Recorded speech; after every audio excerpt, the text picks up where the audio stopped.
सर्वविस्वन्यस्तपादपद्मायते वामहस्तालोलवेदशास्त्रायते ज्ञानसूर्यायते दत्तरूपायते श्रीवेणुगोपालकृष्णाय वन्दनम् श्रीवेणुगोपालकृष्णाय वन्दनम् श्रीवेणुगोपालकृष्णाय वन्दनम्।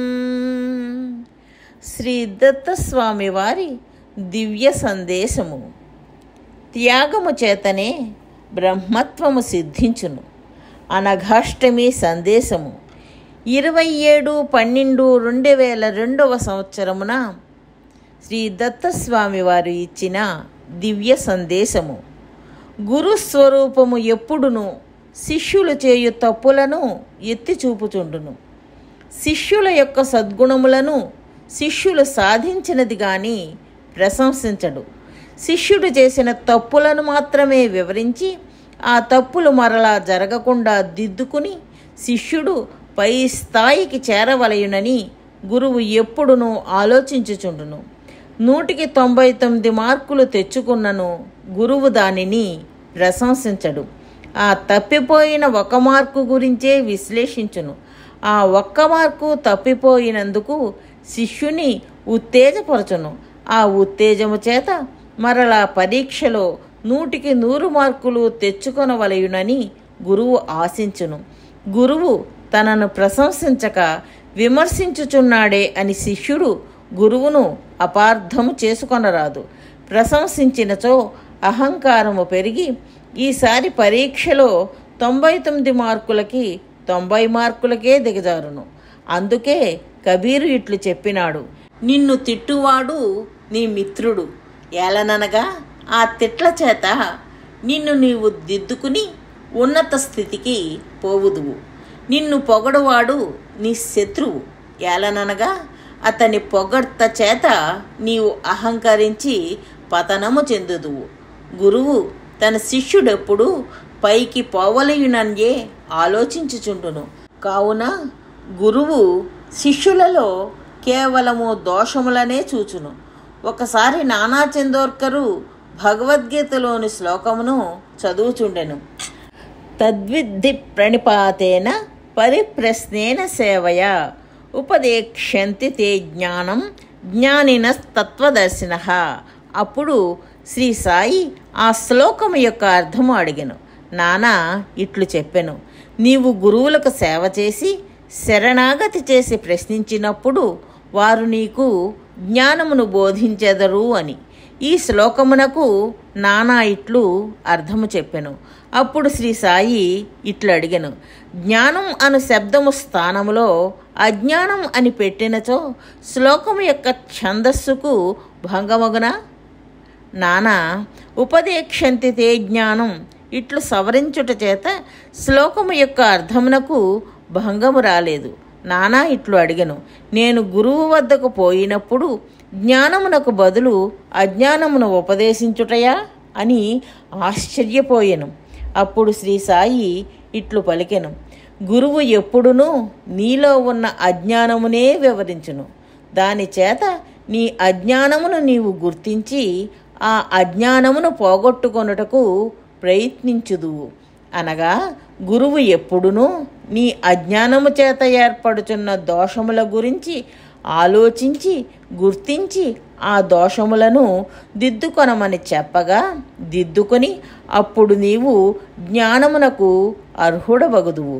కావున జ్ఞానమును దానము చేయుటకు ముందు గురువు నీలోని అజ్ఞానమును తొలగించును.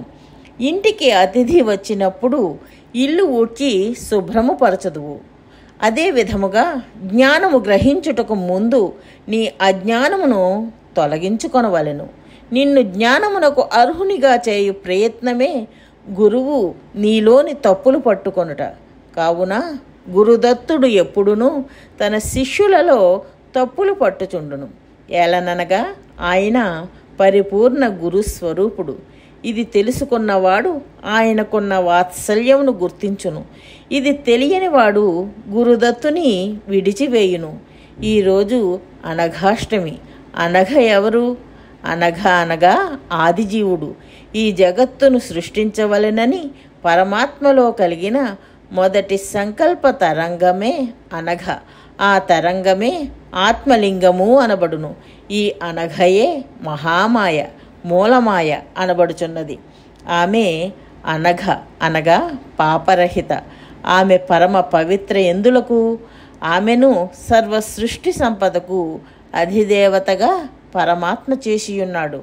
కానీ ఆమె దృష్టి సృష్టి మీద లేదు. ఆమె యొక్క దృష్టి సృష్టికర్తయగు పరమాత్మ మీదనే ఉన్నది. ఆమె స్వామి పాదముల వద్దనే కూర్చున్నది. ఆమె దృష్టి ఎల్లప్పుడూ పరమాత్మ మీదనే ఉన్నది. ప్రేమ, ధ్యానము అంతయు పరమాత్మ యందే ఉన్నవి. జ్ఞానము గాని, ధ్యానము గాని, భక్తి గాని, సేవ లేనిచో వ్యర్థము. కావుననే ఆమె చేతులు ఎల్లప్పుడూ స్వామి పాదములను పిసుకుచున్నవి. ఇంత ఐశ్వర్యము లభించినను ఆమెలో గర్వము అణు మాత్రమూ లేదు. మనకు కొంచెము ఐశ్వర్యము లభించగానే అనేక మంది సేవకులను తీసుకొందుము. కానీ అనేక ఐశ్వర్యములు కలిగిన ఆమెయే సేవకురాలైనది. ఆమె ఆచరణపూర్వక సేవ చేయుచున్నది. ఈరోజు అష్టకలశములపై అనఘాదత్తుల యొక్క అష్టపుత్రులకు, అష్టసిద్ధులను, అష్టైశ్వర్యములకు, అష్టపుత్రికలను ఆవాహనము చేయుదురు. అష్టసిద్ధులను ఆవాహనము చేసి అనఘాదత్తులను పూజింతురు. దీనిలో అంతరార్థమేమి? స్వామి మీదనే దృష్టిని ఉంచిన అనఘను చూచి దాని నుండి కర్తవ్యమును తెలుసుకుని నీ దృష్టి స్వామిపై ఉంచదవా? లేక అష్టకలశములు ఉన్న అష్టసిద్ధుల మీద, అష్టైశ్వర్యముల మీద దృష్టి ఉంచెదవా? అష్టసిద్ధులు, అష్టైశ్వర్యములు సృష్టికి సంబంధించినవి. దత్తుడు సృష్టికర్త. సృష్టియగు అష్టసిద్ధులు, అష్టైశ్వర్యములు అనఘాదత్తుల నుండి వచ్చినవి. ఇచ్చట యోగము అనగా స్త్రీ పురుషుల సంయోగము కాదు. సృష్టి సంకల్పమగు అనఘ సృష్టికర్తయగు స్వామిని చేరగా సృష్టి ఉద్భవించినది. కావున దీనిని బాహ్యార్థములో తీసుకొనరాదు. అంతరార్థమే జ్ఞానస్వరూపము. నీకు సృష్టి కావలయునా, సృష్టికర్త కావలయునా? ఇదే దత్త పరీక్ష. నీ దృష్టి అష్టైశ్వర్యముల మీద, అష్టసిద్ధుల మీద పోయినచో నీవు అష్ట కష్టముల పాలగుదువు. అట్లు కాక నీవు అనఘాదేవిని చూచినచో ఆమె దృష్టి తన పుత్రులకు అష్టసిద్ధుల మీద, తన పుత్రికలకు అష్టైశ్వర్యముల మీద లేదని తెలుసుకుని ఆమె యొక్క దృష్టి సృష్టికర్త మీద ఉన్నదనియు, కావుననే సృష్టికర్త ఆమెకు అష్టసిద్ధులను, అష్టైశ్వర్యములను ఇచ్చినాడు అని తెలియను. నీ దృష్టి అష్టసిద్ధులు, అష్టైశ్వర్యములపైకి పోయినచో సృష్టికర్త వాటిని నీకు ఇచ్చును. ఇందులో సందేహం లేదు. కానీ అవి సర్కస్ మాస్టర్ గాని వాడు సర్కస్లోని సింహముల మధ్య నిలబడి వాటిని శాసించలేక వాటి చేత ఎట్లు తినబడునో అట్లే ఈ అష్టైశ్వర్యములను, అష్టసిద్ధులను నీవు నిగ్రహించుకొనలేకపోవుటచే అవి నిన్ను మింగి నీవు అష్టకష్టముల పాలగుదువు. వీటిని నిగ్రహించు శక్తి నీకు ఎప్పుడు వచ్చును? నీవు వాటి మీద దృష్టి ఉంచక సృష్టికర్తపై దృష్టి ఉంచిన అవి సృష్టికర్తను చూచి భయపడి కంట్రోలులో ఉండును. నీవు నీ నీడ చిక్కించుకొనుటకు ప్రయత్నించుచున్నప్పుడు ఎప్పటికీ ఆ ఛాయను నీవు పట్టుకొనలేవు. కానీ నీవు నీడ మీద దృష్టి ఉంచక పరమాత్మ మీద దృష్టి ఉంచినచో నీవు పరమాత్మ వైపుకు వెళ్ళినప్పుడు నీ నీడ నీతో నీ దాసుని వలె అనుసరించును. ఒక భక్తుడు భగవంతుని గురించి తపస్సు చేసెను. భగవంతుడు ప్రత్యక్షమై వరము కోరుకొనమనెను. భక్తుడు తాను సంకల్పించినది జరుగునట్లుగా వరము కోరుకొనెను. ఇది అష్టసిద్ధులలో ఒక సిద్ధి. భగవంతుడు ఆ వరమును ఇచ్చి మాయమైపోయెను. భక్తుడు ఇట్లు తలచెను, నాకు ఒక అందమైన భార్య కావాలననిన భార్య ప్రత్యక్షమైనది. అప్పుడు భక్తుడు తన భార్య ఒంటి నిండా నగలు కోరగా అన్నియూ ప్రత్యక్షమయ్యను. భక్తుడు ఇట్లు తలచెను, ఓహో, ఏమి అమ్మవారి వలె ఉన్నది అని. అప్పుడు ఆమె అమ్మవారిగా మారెను.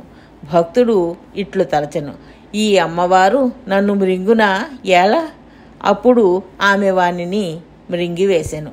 కావున నిగ్రహము లేనిదే అధిక ఐశ్వర్యము, అష్టసిద్ధులు, అష్ట కష్టములకు దారితీయును.